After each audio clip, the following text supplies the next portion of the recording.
Olá, tudo bem? Hoje eu queria falar com vocês sobre um tema importante, um pouco mais burocrático, né? Mas ajuda a gente a entender o que aconteceu com os povos indígenas aqui em Pindorama, né? É fundamental, esse documento talvez seja o que traga mais elementos, né, para que a gente possa ter essa compreensão.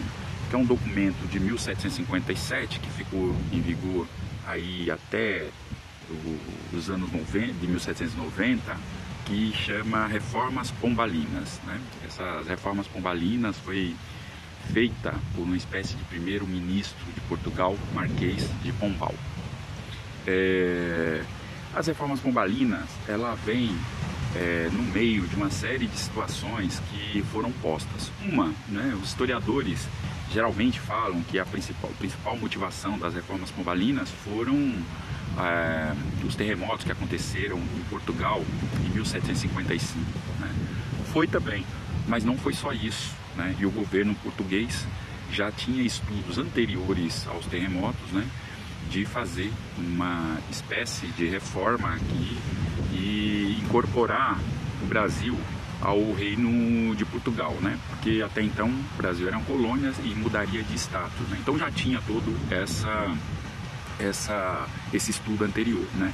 Então, na verdade, com as Reformas Pombalinas e com o terremoto, foi a justificativa, né, para que isso acontecesse. Mas também tinham dois outros elementos colocados aí. Um dos elementos era que a Companhia de Jesus, né, que foi formada pelos jesuítas, né, o fundador é o Ignácio de Loyola, né, um ex-soldado cruzado, né, inclusive os jesuítas são chamados soldados de Cristo, né, exatamente por esse perfil do seu fundador, que se colocava como um guerreiro de Cristo, né.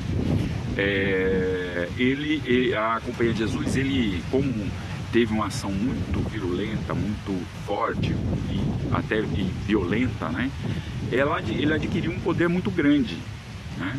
Não só aqui em Pindorama, mas em outras regiões que a Companhia de Jesus estava. Então havia muitos reclames de nobres, de quem desejava explorar os recursos aqui em Pindorama, desse grande poder dos jesuítas. Só para que vocês possam ter ideia, a mão de obra escrava indígena era explorada pelos jesuítas. Os jesuítas eram o mediador, né, para aqueles que queriam explorar a mão de obra escrava de indígenas, né, para vocês terem uma ideia do poder que tinha os jesuítas. Um outro elemento é que o Tratado de Tordesilhas, aquele que, né, faz aquele corte em Abya-Yala e que parte vai ser explorado por Portugal e parte vai ser explorado pela Espanha, ele é revisto, né, e é feito um novo tratado, o Tratado de Madrid. Então,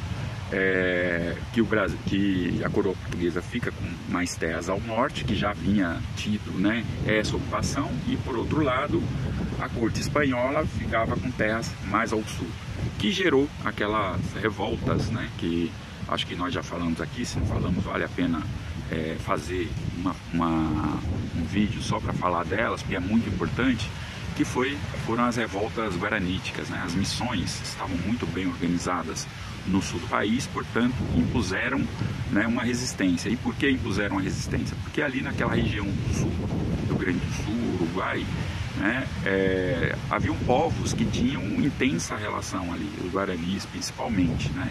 E aí, com a redivisão territorial, esses povos teriam mais dificuldade de comunicação entre si, né? Ou seja, o território, as linhas territoriais, quem impôs elas, né, foi a empresa colonial, essa empresa colonial que nos invadiu, né?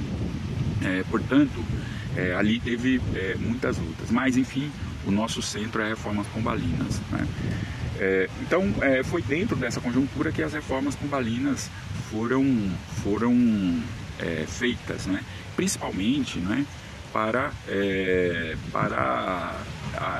aumentar, né, a arrecadação da corte portuguesa, certo? Aqui no que se refere, no que diz respeito, né, ao território de Pindorama na sua relação com a corte portuguesa. Então, uma das primeiras questões que foi colocada foi que transformava os indígenas em súditos do rei, né? Portanto, né, a sua identidade não era mais a sua identidade enquanto povo, mas, né, a identidade estabelecida pela corte portuguesa, transformando em trabalhador, né, livre, né, que é absolutamente questionável, isso não existiu, né? Aonde a reforma foi implantada primeiro foi no estado do Grão-Pará. Logo em seguida, o presidente da província, à época, ele vai fazendo decretos que vai permitindo, continua permitindo, né, a exploração de mão de obra escrava indígena, né? Vai criando associações, vai criando uma modalidade de exploração que eram as milícias, né? Que sem remuneração os indígenas trabalhavam, né, para as milícias, né? Eram recrutados através das milícias, que eram uma espécie de guarda, mas que na verdade, né, os indígenas trabalhavam ali de forma forçada, porque era sem nenhuma remuneração, né? Eu estou dizendo do norte, porque o restante do território sempre aconteceu através do que é conhecido como guerras justas, né? A guerra justas permite a escravização, né? Desde que aquela população indígena ali não estivesse convertida ao catolicismo, se elas não tivessem evangelizado. Portanto, a ideia de racialização é a ideia de que o indígena que não está convertido, ele não tem alma, né? O debate que Bartolomeu de Las Casas fez no começo do século XVI, né? Aí presente em todas as ações do Estado. Então, quem organiza isso são os diretórios, né, que é uma espécie de estrutura burocrática, administrativa de territórios onde estavam os indígenas, porque os diretórios foram feitos principalmente aonde estavam os indígenas, né?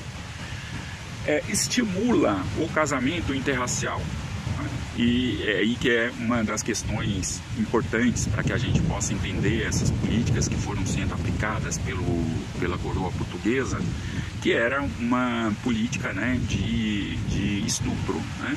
Porque não estimulava o casamento interracial entre homens indígenas e mulheres brancas, mas sim de homens brancos europeus e mulheres indígenas, né? O que pode ser questionado mas tinha poucas mulheres brancas, né, aqui, e o que não é verdade, não tinha mulheres brancas em uma grande quantidade, mas havia mulheres brancas aqui, né? Portanto, essa restrição, né, que foi colocada era uma restrição eugenista, né?